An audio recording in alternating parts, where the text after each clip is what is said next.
ketika kita membaca Al-Quran atau berdoa. Ada beberapa adab yang perlu kita perhatikan, karena hal tersebut terkadang dilupakan dan disepelekan oleh kebanyakan orang.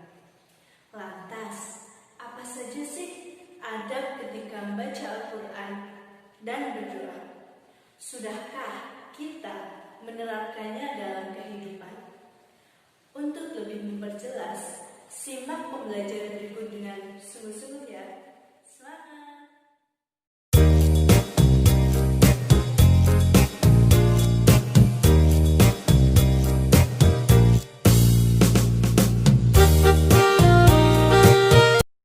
Assalamualaikum warahmatullahi wabarakatuh. Salam sejahtera untuk kita semua. Halo adik-adik, apa kabar? Semoga semua dalam keadaan sehat ya. Bertemu lagi bersama saya, Nala Mila Talha, fasilitator Laboratorium Multimedia Pembelajaran Fakultas Ilmu Tarbiyah dan Keguruan UIN Sunan Kalijaga. Oh ya adik-adik, sudahkah kalian siap menerima pembelajaran pada hari ini? Tentunya semua harus siap ya, karena dalam menuntut ilmu kita harus senantiasa siap dan semangat agar ilmu yang kita serap dapat maksimal. Baiklah, tidak usah berlama-lama, langsung saja kita mulai pembelajaran pada hari ini dengan bacaan basmalah bersama-sama. Bismillahirrahmanirrahim. Pada pembelajaran kali ini, kita akan membahas tentang adab-adab membaca Al-Quran dan berdoa. Membaca Al-Quran dan berdoa bukan lagi hal yang asing bagi kita, karena pastinya kita melakukan hal tersebut setiap hari. Namun sayangnya, kadang kita lalai dan menyepelekan adab-adab baca Al-Quran dan berdoa. Kadang kita baca Al-Quran dan berdoa, namun kondisi dan cara kita kurang baik. Adapun tujuan dari pembelajaran kali ini adalah yang pertama, memahami dan menghayati adab-adab baca Al-Quran dan berdoa. Yang kedua, mengamalkan adab-adab baca Al-Quran dan berdoa. Yang ketiga, mendemonstrasikan adab-adab baca Al-Quran dan berdoa. Manusia sebagai makhluk yang paling sempurna yang diciptakan oleh Allah Subhanahu wa Ta'ala sebagai khalifah di muka bumi. Sebagai khalifah di muka bumi, sudah sepantasnya manusia berperilaku sopan santun, bermoral dan beradab. Nah, di sini yang akan kakak tanyakan kepada kalian adalah apa itu adab? Adab menurut ensiklopedia tasawuf Imam Al-Ghazali karya Luqman Junaidi. Adab menurut Rasulullah SAW adalah pendidikan kebajikan yang merupakan bagian dari iman. Kemudian adik-adik pasti tahu apa itu pengertian Al-Quran dan berdoa. Nah, Al-Quran adalah firman Allah Subhanahu wa Ta'ala yang dijadikan kitab pedoman dan petunjuk jalan yang lurus oleh manusia agar mereka selamat di dunia maupun di akhirat. Al-Quran juga merupakan mukjizat Allah Subhanahu wa Ta'ala yang diberikan kepada baginda Nabi Muhammad SAW. Al-Quran juga memiliki keutamaan sebagai kitab penyempurna dari kitab-kitab sebelumnya. Karena begitu mulianya Al-Quran, Nabi Muhammad SAW bersabda, sebaik-baiknya kamu adalah orang yang mempelajari Al-Quran dan mengajarkannya.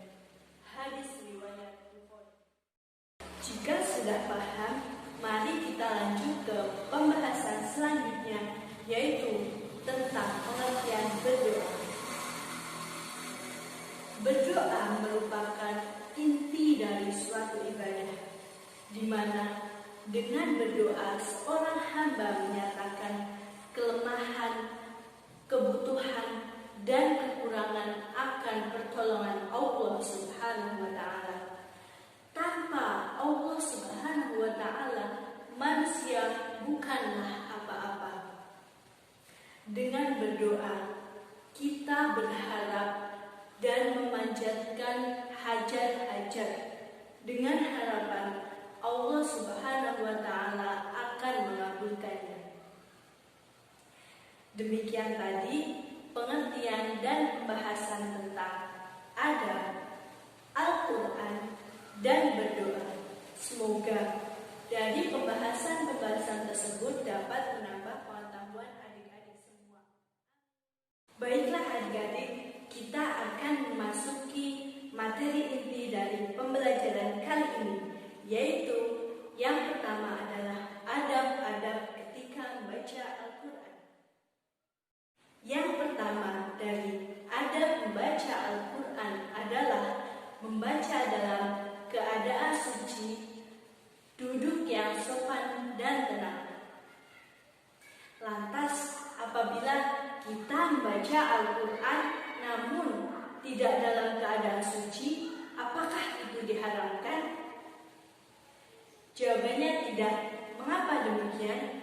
Sebagaimana yang dikatakan oleh Imam Haramain, bahwasanya orang yang membaca Al-Quran dalam keadaan najis tidak dikatakan melakukan perkara yang makruh. Hanya saja ia dikatakan sebagai orang yang meninggalkan suatu keutamaan. Jadi, untuk adik-adik semua diharapkan apabila membaca Al-Quran harus dalam keadaan yang suci, duduk yang sopan dan tenang. Adab membaca Al-Quran yang kedua yaitu membaca Al-Quran dengan pelan atau tartil. Artinya, dalam baca Al-Quran kita dianjurkan untuk membaca tidak terlalu cepat. Hal ini dilakukan agar kita dapat memahami apa yang kita baca. Selain itu, membaca Al-Quran dengan tartil juga dapat mengurangi resiko kesalahan dalam melafalkan panjang pendek dan makhraj dari lafaz yang kita baca. Yang ketiga adalah membaca Al-Quran dengan khusyuk, yaitu membaca dengan menangis terenyuh karena penghayatan terhadap ayat-ayat yang dibaca. Namun demikian, tidak disyariatkan untuk berpura-pura menangis ketika membaca Al-Quran. Jadi sebisa mungkin ketika kita membaca Al-Quran, kita harus khusyuk. Mengapa demikian? Karena agar ayat-ayat yang kita baca dapat terserap dalam jiwa kita. Adab membaca Al-Quran yang keempat yaitu membaguskan suara. Sebagaimana sabda Rasulullah SAW, hiasilah Al-Quran dengan suara. Hadis riwayat Ahmad, Ibnu Majah, dan Al-Hakim. Maksud dari hadis tersebut adalah ketika kita membaca Al-Quran harus dengan susunan yang jelas dan terang, makhraj-makhrajnya, panjang pendeknya, serta tidak keluar dari kaidah tajwid. Permasalahan yang sering terjadi saat ini adalah banyak orang melantunkan ayat-ayat Al-Quran dengan suara merdu, nada-nada yang indah. Namun sayangnya mereka kadang melupakan kaidah tajwidnya. Kadang lafaz yang seharusnya dibaca panjang malah dibaca pendek ataupun sebaliknya. Hal ini harus menjadi perhatian adik-adik semua semua ketika membaca Al-Quran. Membaca dengan nada-nada yang indah itu bagus. Namun, kita juga harus tetap memperhatikan kaidah-kaidah tajwid. Adab terakhir dalam membaca Al-Quran yang akan dipaparkan pada materi kali ini adalah membaca Al-Quran diawali dengan isti'adzah. Apa itu isti'adzah? Isti'adzah adalah lafaz a'udzubillahi minasyaitonirrajim. Dengan dimulai lafaz tersebut, kita berharap pada Allah Subhanahu wa Ta'ala agar kita dihindarkan dari godaan syaitan. Sebenarnya, adab-adab membaca Al-Quran masih banyak lagi. Di antaranya, membaca Al-Quran tidak mengganggu orang yang sedang sholat. Kemudian, membaca Al-Quran tidak dengan suara yang terlalu keras dan di tempat yang ramai, serta membaca Al-Quran dengan suara yang lirih dan khusyuk. Demikian tadi penjelasan mengenai adab-adab ketika membaca Al-Quran. Semoga dari penjelasan tersebut dapat menambah wawasan adik-adik semua. Tidak hanya itu, namun adik-adik juga harus mengamalkan adab-adab tersebut dalam kehidupan sehari-hari adik-adik semua. Setelah kita mengupas tentang adab-adab membaca Al-Quran, sekarang kita akan mempelajari tentang adab-adab berdoa. Berdoa atau memohon kepada Allah Subhanahu wa Ta'ala harus dengan cara yang baik, agar apa yang kita hajatkan dapat terkabul. Nah, beberapa adab ketika berdoa adalah sebagai berikut. Yang pertama, yaitu menghadirkan hati. Salah satu kunci terkabulnya suatu doa adalah ihsan, yaitu merasakan kehadiran Allah Subhanahu wa Ta'ala dimanapun dan bagaimanapun, serta sadar bahwa setiap kita berdoa, Allah Subhanahu wa Ta'ala selalu melihat dan mengawasi kita. Adab berdoa yang kedua yaitu dengan rasa takut dan penuh harapan. Ketika kita berdoa, kita tidak boleh ragu-ragu terhadap Allah Subhanahu wa Ta'ala. Kita harus yakin bahwasanya Allah Subhanahu wa Ta'ala adalah Zat yang Maha Agung, dan kita harus senantiasa berprasangka baik kepada Allah Subhanahu wa Ta'ala, karena setiap ketetapan Allah Subhanahu wa Ta'ala itu pasti yang terbaik, dan dibalik itu pasti banyak hikmah yang dapat kita petik. Serta jangan lupa untuk senantiasa berserah diri kepada Allah Subhanahu wa Ta'ala, agar doa-doa yang kita inginkan dapat dijabah oleh Allah Subhanahu wa Ta'ala. Yang ketiga yaitu dengan suara yang lembut, sebagaimana firman Allah Subhanahu wa Ta'ala dalam surat Al-A'raf ayat 55 yang artinya, berdoalah kepada Rabbmu dengan berendah diri dan suara lembut. Sesungguhnya Allah tidak menyukai orang-orang yang melampaui batas.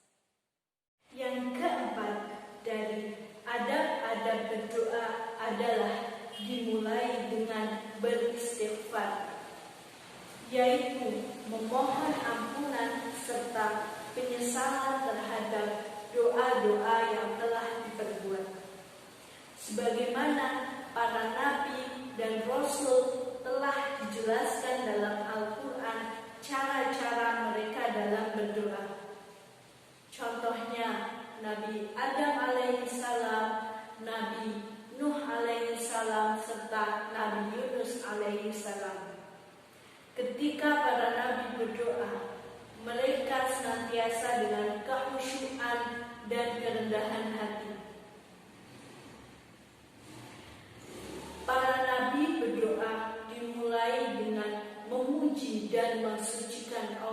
Subhanahu wa Ta'ala, kemudian menyisipkan penyesalan atas dosa-dosa mereka. Terasa penjabaran materi pada bab adab-adab membaca Al-Quran dan berdoa telah selesai. Bagaimana adik-adik, sudahkah paham kalian pada materi ini? Dan apakah kalian sudah menerapkannya dalam kehidupan? Jika sudah, alhamdulillah, terus tingkatkan dan istiqomahkan. Namun jika belum, maka mulai dari sekarang cobalah sedikit demi sedikit kalian amalkan contoh-contoh adab tersebut dalam kehidupan sehari-hari. Dari pembelajaran tersebut, adakah hikmah yang dapat kita ambil? Adakah manfaat dari mempelajari adab-adab Al-Quran, membaca Al-Quran dan berdoa? Jawabannya pasti ada dong. Bahwasanya adab-adab melakukan sesuatu itu sangat penting untuk dilakukan. Dalam hal ini yaitu adab membaca Al-Quran dan berdoa. Adab menjadi elemen yang sangat penting karena dengan adab akan mempermudah kita untuk meraih keutamaan membaca Al-Quran, serta dapat mempermudah doa kita untuk diijabah oleh Allah Subhanahu wa Ta'ala. Selain itu, dengan adanya adab, kita juga akan memperoleh pahala dari apa yang kita kerjakan. Untuk itu, adik-adik harus mulai menerapkan adab-adab ketika membaca Al-Quran dan berdoa. Mulailah dari diri kita sendiri, kemudian ajak teman, keluarga, dan orang lain, agar kita tidak hanya menerapkan ilmu yang kita miliki, namun kita juga membaginya kepada orang banyak, sehingga ilmu yang kita miliki lebih bermanfaat. Sekian pembelajaran pada kali ini. Semoga apa yang kita pelajari dapat bermanfaat. Tetaplah semangat dalam belajar dan menuntut ilmu, sebagaimana nasihat Imam Syafi'i. Barang siapa tidak mau menahan perihnya belajar, maka ia harus menahan perihnya kebodohan. Sekian dari saya. Mohon maaf apabila banyak kesalahan. Wassalam.